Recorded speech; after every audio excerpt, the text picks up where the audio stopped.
Movie की शुरुआत में हमें दिखाया जाता है मार्क को, जो अपने क्रू मेंबर्स के साथ में आया हुआ है मंगल ग्रह पर वहाँ की मिट्टी के सैंपल्स इकट्ठा करने के लिए। तभी अचानक वहाँ पर एक तूफान आ जाता है।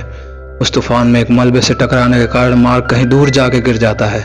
उसके क्रू मेंबर्स मार्क को ढूंढने की बहुत कोशिश करते हैं, लेकिन वह नाकाम रहते हैं। उन्हें लगता है कि मार्क अब इस दुनिया में नहीं रहा, इसलिए वो बाकी क्रू मेंबर्स की जान बचाने के लिए वहाँ से शिप को लॉन्च कर देते हैं। तूफान शांत होने के बाद में हमें दिखाया जाता है कि मार्क अभी जिंदा है, लेकिन उसकी हालत बहुत खराब है। मलबे से टकराने के कारण मलबे का एक टुकड़ा उसके पेट में घुस जाता है और इसी की वजह से मार्क को बहुत तकलीफ हो रही होती है। मार्क खुद को किसी तरह संभालते हुए हैब में जाता है। अब मार्क को अपना ट्रीटमेंट खुद ही करना होगा, क्योंकि वहाँ और कोई दूसरा इंसान नहीं है। पूरे मंगल ग्रह पर सिर्फ मार्क अकेला ही बचा है और मार्क ये जानता है कि अगर वो अपना ट्रीटमेंट नहीं करेगा तो वो मर जाएगा। लेकिन वो अपना ट्रीटमेंट करता है किसी तरह और खुद को बचा लेता है। वहीं दूसरे सीन में हमें दिखाया जाता है कि नासा के डायरेक्टर मीडिया को इकट्ठा करके इस बात की जानकारी देते हैं कि अब मार्क उनके बीच में नहीं रहा और सबको इस बात से बहुत तकलीफ पहुंचती है।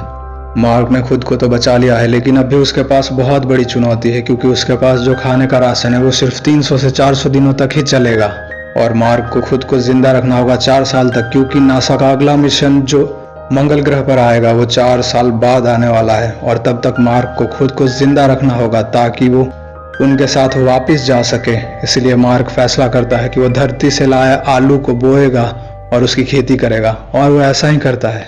वहीं दूसरी ओर हमें दिखाया जाता है नासा को, जहां विंसेंट कपूर जो नासा के मार्स मिशन के डायरेक्टर है, वो नासा के डायरेक्टर से कहता है कि हमें मार्स की बॉडी को धरती पर लाना होगा, लेकिन डायरेक्टर ऐसा नहीं चाहते। उन्हें चिंता है कि अगर मार्स की बॉडी दुनिया के सामने आई तो नासा की इमेज खराब हो जाएगी, उन्हें फंड नहीं मिलेगा, इसलिए वो मना कर देते हैं। लेकिन विंसेंट किसी तरह डायरेक्टर को मना लेते हैं और वो मार्क की बॉडी को ढूंढने का काम जोरों शोरों से शुरू कर देते हैं। तभी उन्हें पता चलता है कि मार्क अब भी जिंदा है और ये जानकर सबको बहुत खुशी होती है। इसीलिए नासा फैसला करता है कि वो मार्क तक खाने पीने का राशन पहुंचाएंगे ताकि वो 4 सालों तक जिंदा रह सके। वहीं अब हमें मार्क को दिखाया जाता है, जिसे अब मार्स पर रहते हुए पूरे 70 दिन हो चुके हैं। मार्क जानता है कि अगर वो जिंदा बचना चाहता है तो उसे वहां पहुंचना होगा जहां नासा का अगला मिशन लैंड करने वाला है। पर मार्क जहां रहता है वहां से उसकी दूरी 3200 किलोमीटर है और मार्क को वहां पहुंचने में 50 दिन का समय लगेगा अपने रोवर से। मार्क का रोवर जो एक बार चार्ज करने में सिर्फ 35 किलोमीटर ही चल सकता है, इसलिए मार्क उसमें थोड़ा बदलाव करता है, जिसकी वजह से उसकी क्षमता बढ़ के 70 किलोमीटर हो जाती है, लेकिन अब भी इतना काफी नहीं है। अगले सीन में हमें दिखाया जाता है नासा को, जो अपनी पूरी कोशिश कर रहा होता है मार्क के पास जल्द से जल्द सामान पहुंचाने की। दरअसल वो ये जानते हैं कि अगर मार्क के पास सही समय पर सामान नहीं पहुंचा तो मार्क की भूख से मृत्यु हो जाएगी। अब हमें मार्क को दिखाया जाता है जिसे 79 डेज हो चुके हैं अब मार्स पर रहते हुए। उसने जो आलू बोए थे वो तैयार हो चुके हैं। मार्क इस बात से बहुत खुश है, इसलिए मार्क फैसला करता है कि वो बड़े आलू को अपने खाने के लिए रखेगा और छोटे आलूओं को फिर से बो देगा ताकि वो ज्यादा से ज्यादा खाने का इंतजाम कर सके। तभी नासा से संपर्क करने का मार्क को एक आइडिया आता है। दरअसल 1996 में नासा ने एक पाथफाइंडर को मार्स पर उतारा होता है, जिससे नासा का कनेक्शन 1997 में टूट चुका होता है। मार्क उसकी लोकेशन जानता है और वो उसे खोज निकालता है और वो उसी के जरिए नासा से संपर्क करने में कामयाब भी हो जाता है। पर मार्क उनसे बात नहीं कर सकता, वो सिर्फ यस और नो में ही जवाब दे सकता है। इसीलिए नासा उसे संदेश देती है कि वो रोवर के साथ में पाथफाइंडर को कनेक्ट कर दे ताकि वो उसके साथ में टेक्स्ट के जरिए बात कर सकेंगे। पर जब मार्क को पता चलता है कि नासा ने अभी तक उसके क्रू मेंबर से उसके जिंदा होने की बात छुपा के रखी है तो मार्क को बहुत दुख होता है। इसीलिए नासा फैसला करता है कि वो उसके क्रू मेंबर्स को उसके जिंदा होने की बात बता देगा और जब उन्हें ये पता चलता है तो वो बहुत खुश हो जाते हैं। लेकिन कमांडर लुइस जो इस पूरी टीम की हेड है उसे बहुत दुख होता है। वो सोचती है कि उसी की वजह से मार्क वहां पर छूट गया, लेकिन सब उसे समझाते हैं कि ये उसकी गलती नहीं थी, ये सबका फैसला था। अब मार्क को मंगल ग्रह पर रहते हुए पूरे 134 दिन हो चुके हैं। एक रात जब मार्क अपने हैब में एंटर कर रहा होता है तो ज्यादा एयर प्रेशर होने की वजह से उसमें एक जोरदार धमाका होता है, जिस धमाके की वजह से उसकी सारी फसल नष्ट हो जाती है।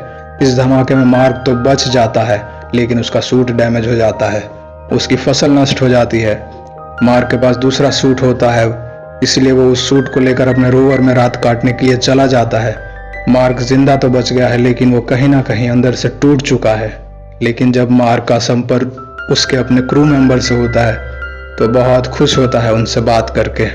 आज बहुत दिनों बाद मार्क के चेहरे पर एक मुस्कान आई है और मार्क खुश है।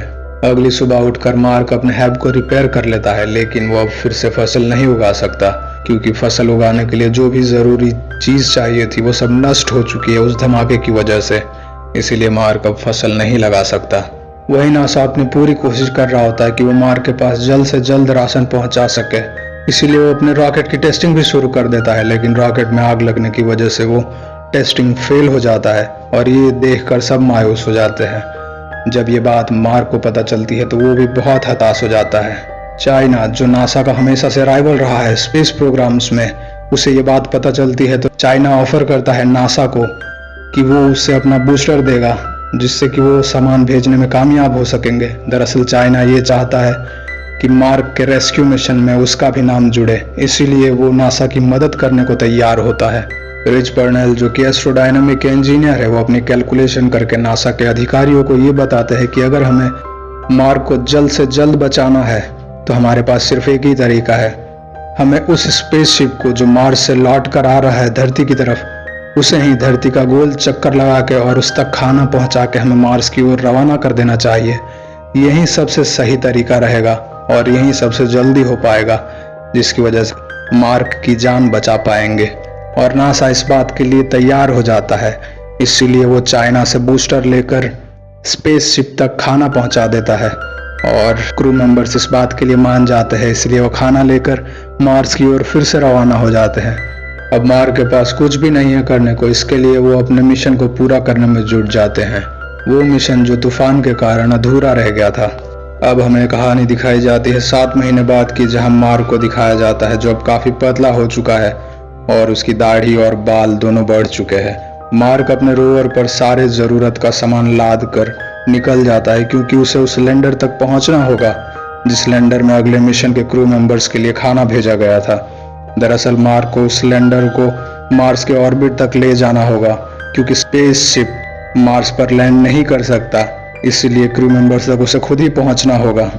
इसीलिए मार्क को लैंडर से सारी अनावश्यक चीजों को निकाल देना होगा ताकि वो ज्यादा से ज्यादा स्पीड में स्पेस में जा सके। आज मार्क को पूरे 561 दिन हो चुके हैं मार्स पर रहते हुए। मार्क बहुत खुश है क्योंकि आज उसका आखिरी दिन है मार्स पर, इसलिए वो शेव करके रेडी हो जाता है। दूसरी तरफ हमें धरती पर दिखाया जाता है जहां यूएसए के लोग इकट्ठा होकर मार्स के रेस्क्यू का इंतजार कर रहे होते हैं। वो उसकी खबर पाना चाहते हैं, वो भी यही चाहते हैं कि मार्क सही सलामत घर लौट आए। अब लॉन्च का समय हो चुका है और मार्क पूरी तरह से तैयार है लॉन्च के लिए। इस लॉन्च को स्पेसशिप से कंट्रोल किया जाएगा, इसलिए मार्क को कुछ नहीं करना है और समय आते ही लॉन्च कर दिया जाता है।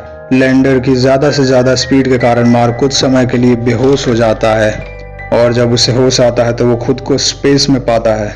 मार्क का लैंडर स्पेसशिप तक नहीं पहुंच सकता, इसीलिए कमांडर लुइस एक रस्सी के सहारे स्पेसशिप से बाहर आती है मार्क को लेने के लिए, पर इतना काफी नहीं होता।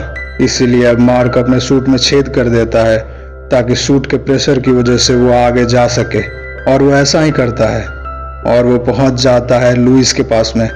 आखिरकार वो अपने क्रू मेंबर से मिलकर बहुत खुश होता है। अगले सीन में हमें दिखाया जाता है कि मार्क धरती पर पहुंच चुका है और वो अब नासा में एक प्रोफेसर है जो नए एस्ट्रोनॉट को नए प्लेनेट पर सर्वाइव करने के स्किल सिखाते हैं।